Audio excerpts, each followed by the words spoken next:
I'm from Fayetteville, Tennessee, and I'm addicted to carrying around my husband's urn. Humans are always captivated by things that stand out from what is normal, from a physical, emotional, mental, or societal aspect, especially if they're impressive or hard to understand. After all, circus performances appeared in 1768 and enjoyed global success for centuries until other issues, events, and inventions reduced their popularity. With that in mind, when TLC, the Learning Channel, announced the premiere of the pilot episode of My Strange Addiction in May 2010, the producers expected viewers to tune in, and rightly so. Media reviewers called it the most disgusting reality TV show and a fascinating, entertaining freak show. But although all addictions are unconventional, we wanted to revisit the strangest ones featured in the show. Let us begin. Although our claim is unsubstantiated, the case of Casey, who carries and consumes the ashes of her husband Sean, is the most frequently discussed. She was 26 when she appeared in the season 2 finale and admitted to carrying his urn everywhere for 2 months and talking to it as if he was alive. They married after 10 months of dating and were in a picture-perfect marriage until he suffered a devastating asthma attack. Casey started her addiction accidentally. While transporting the urn from the cremation facility, a bit of ash fell onto her finger in her car, and she licked it, not wanting to shake it off. Casey said the ashes taste like rotten eggs, sand, and sandpaper, but she grew to love the taste. She added that she lost 42 pounds, or 19 kilograms, because she ate only ash 5 to 6 times a day. Luckily, the producers made her check into a 24/7 surveillance facility, which stopped her from bringing the ashes to heal her grief and attached issues. In the 3rd episode of Season 5, 26-year-old Jennifer confessed to eating mattresses for more than 20 years, almost since birth. She enjoys the activity and feels no shame in sneaking into her mother's room to eat her mattress while she showers. When asked why she didn't choose the path of lower resistance, she added, "The only reason I'm not eating my own mattress is because I ate it already." She didn't explain what she was now sleeping on. After revealing that she feasted on 8 mattresses by that point, at a rate of 0.09 square meters daily, causing conflict with her mom and brother, a doctor warned her of health hazards. For starters, mattress foam is barely digestible by humans, potentially blocking smaller intestines. While she never had permanent problems, medical professionals informed her that it could prevent food digestion and block all bowel movements, both highly harmful to the body. Another regularly mentioned case featured in My Strange Addiction is that of Nathaniel from Season 3, Episode 1. He dated his car Chase for over 5 years at that point, and even had sexual relations with it. That situation began during his teenage years when he started building cars. However, he never felt that way until Chase, and didn't understand where the love originated. The two have common interests, such as a favorite lookout spot for a date, and even a favorite song, Can't Fight This Feeling by REO's Speedwagon. According to Nathaniel, the car also has a few positions he likes the most during intimate moments. This car lover is even ready to lose his job as a customer service technician when his clients find out about Chase. Shannon, a 20-year-old from Welland, Ontario, is addicted to drinking gasoline. She craves it, unable to go a day without consuming it. Thus, if she cannot bring a canister, she pours it into plastic bottles or rubs it on her hands and licks her fingers for comfort. To her, it tastes like a mix of sweet and sour, then begins to tingle and burn her throat. Luckily, her family staged a home intervention and confronted her with the risk of severe injury and death after she started consuming over 12 teaspoons every day. 2 extreme hazards are blood cancer and permanent bone marrow destruction. Similarly, Teresa from Williamsport in Pennsylvania was so addicted to smelling gasoline from a bottle she carried that she couldn't go over 10 minutes without doing so. She began to sniff gasoline at 13 and maintained the habit for over 3 decades, causing issues such as holes in memory, lightheadedness, anemia, and stomach pain. Unfortunately, on July 9th, 2019, almost 8 years after her episode aired, she died at 53 from an unrevealed cause. However, many suspect a link to her longtime gasoline vapor inhalation. In Season 3, Episode 4, 23-year-old Bertha from Florence, Alabama, admitted to being a nail polish lover and collector, but not for manicures and pedicures. Instead, she'd gulped down up to 5 bottles a day for the last 5 years, especially during stressful moments, such as after relationship struggles and bad days at work. She says it all started in a salon when she couldn't stop thinking about the smell and got curious about its slimy taste. By the time the show aired, she seemingly had some liver problems. Her body was warning her, nail polish contains toxic ingredients, such as toluene, ethanol acetate, butyl acetate, and dibutyl phthalate, and should not be inhaled or swallowed. Most people consider wearing a cast on a limb, finger, or toe a massive nuisance and cannot wait for the injury to heal to take it off. Contrastingly, Kevin, a 27-year-old from a Chicago suburb in Illinois, cannot wait to put one on despite not breaking any bones. His obsession began at ages 6 and 7, when he wrapped himself in rolls of toilet paper to mimic a cast. Then at age 12, Kevin broke his arm rollerblading and loved the physical feeling of the cast, calling it comfortable and snug and giving him a physical rush. Additionally, he enjoyed the attention and sympathy he attracted. That made him eventually spend over $50,000 on casts, scooters, crutches, and wheelchairs. By the time the episode aired, Kevin had put on 2 full leg and arm casts, 2 full leg casts with a single arm cast, and countless individual ones. He even takes one everywhere he goes, in case he feels the urge to put it on. Viewers at home were shocked when Keisha, aged 22, confessed her dependence on smelling urine-soaked diapers.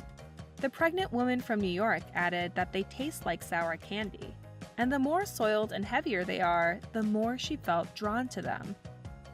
Her obsession started 2 years before she appeared on the show, and she keeps them everywhere, including the kitchen, several drawers, her bed, the trunk of her car, and even inside her pocketbook. However, her fiancé started getting tired of her habit, unsure how it would progress after she gave birth. Before that, Keisha got dirty diapers from friends and strangers. A 62-year-old named Julius disclosed his balloon fetish that started when he was 4, and his mom brought him one from a hospital. During 50 years since that fateful moment, he's amassed over 50,000 balloons inside a home he calls a balloon sanctuary. He feels platonic, romantic, and sexual love, and finds them smooth, soft, delicate, and beautiful. Julius compares the heart flutters and arousal to being in heaven and hugging and kissing a woman you love. He goes on balloon rescue missions to find old, dull, misshapen ones, to blow them up and clean them. His wife thinks his love for balloons is peculiar, but has accepted it.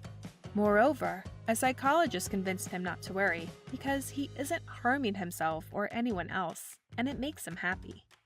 Patrice from London began crunching on pieces of bricks in her teens.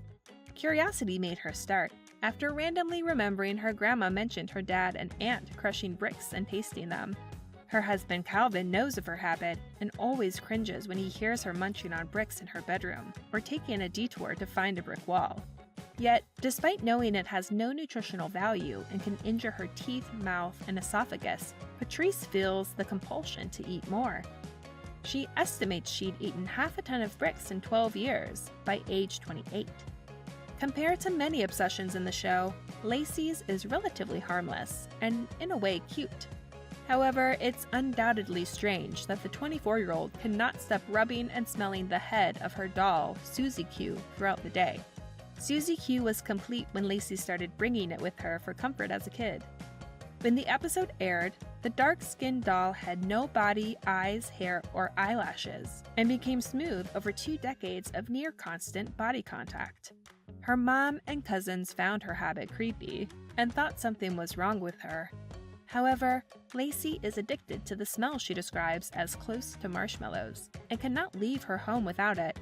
Heather, 43, appeared in the show during the second episode of season 5 and disclosed her dangerous compulsion to down at least one paint marker a day. This single mother fears her addiction will negatively impact her 2 sons, and although she never took a swig with them present, she says they spotted the paint on her lips and smelled it on her breath. So Heather is looking for a way to stop. After consuming almost 3 gallons, or over 11 liters of paint in the last 3 years. Sadly, she finds stopping difficult because the paint tastes like a thicker version of warm milk that feels nice and warm going down your throat before getting a chemical taste that she finds perfect. Luckily, her kids and best friend Stephanie supported her, and the doctor warned her about the xylene ingredient. Consequently, Heather became paint-free after filming the episode. Although indisputably dangerous to the user and those nearby, hearing someone snorting white powder does not make a splash nowadays. However, what does is when someone is addicted to shooting white baby powder up their nose, like 28-year-old Jay from Houston, Texas. Her habit started when she was 12 and progressed to inhaling the substance at least 10 times a day. Jay stated it began harmlessly. She liked the smell and would rub it on her body to prevent chafing. However, over time, she kept putting the powder closer to her nose as the smell lost intensity. Jay estimates her daily consumption to be 5 ounces, or 141.5 grams, and when she put things on paper, she discovered that she'd inhaled over 51 kilograms of baby powder in the last 16 years. Additionally, the woman ignored the known risks of respiratory problems and lung cancer from the main ingredient, talcum powder. Because a CT scan showed no damage, she felt no drive to stop her daily habit. Mark was 20 when he appeared in season 4's second episode, claiming to be in a relationship with 15 inflatable toy pool animals. 6 years before his on-screen appearance, he started dating Leela, a dragon he sleeps with every night and would marry.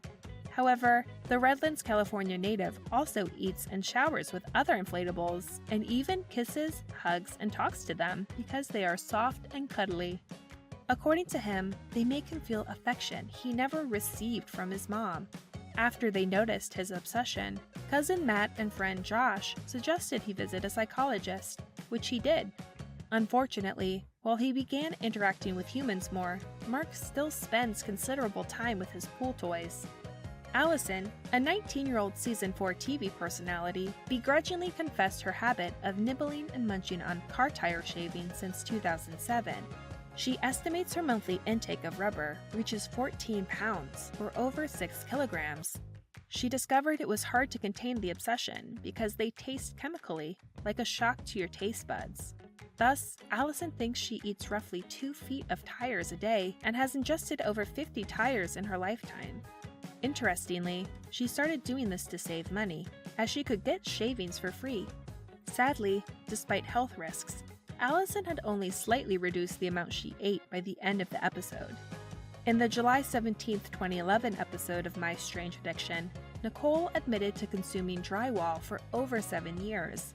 She said that she loves the taste, smell, and texture, and eats roughly 3 square feet, or about 0.28 square meters of drywall weekly, adding up to roughly 100 square meters throughout her addiction.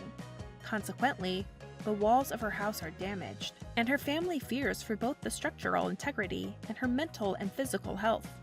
Nicole stated that the obsession began shortly after her mom died and revealed she was unsure if she could quit. However, she knew she had to, for the son she single-handedly raised. Another thing that worried her was the drive to eat walls of her grandmother's house, who was unaware of her cravings. Nicole managed to stop after learning about toxic, sharp, and cancerous compounds, such as glass, boric acid, silica dust, and mercury.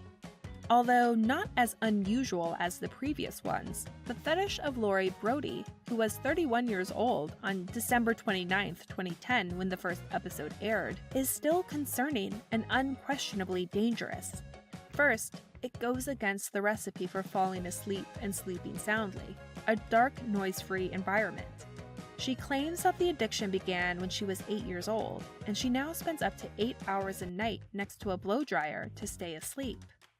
Although the sound and heat comfort her, Lori admits to having experienced several hazardous events. One night, she was attacked by the blow dryer, resulting in several heat blisters. Another scary event happened when the blow dryer fell to the carpet at an angle that trapped heat, burning a hole in it. Thankfully, it didn't start a fire. Another troubling fact is that Lori's daughter, who was only 3 years old in the show, slowly developed the same addiction. That was a wake-up call for the mom, and one of the reasons she signed up for help. Fortunately, asking for help was the right step. With the help of Dr. Mike Dow, a recovery expert, she managed to beat the habit in 2011. She admitted thinking it wasn't a big deal until she heard about a community of blow dryer users. Additionally, the day her episode aired, a Virginia father and daughter died in a house fire started by improper blow dryer use. That made her appreciate her incredible luck over more than 2 decades. Thank you for spending some time with us. Make sure to like and subscribe so you never miss another video. We also handpicked these videos, which we recommend you watch next. You can talk to us on social media or ask a question in the comments below. Thank you for being with us, and we'll see you back tomorrow.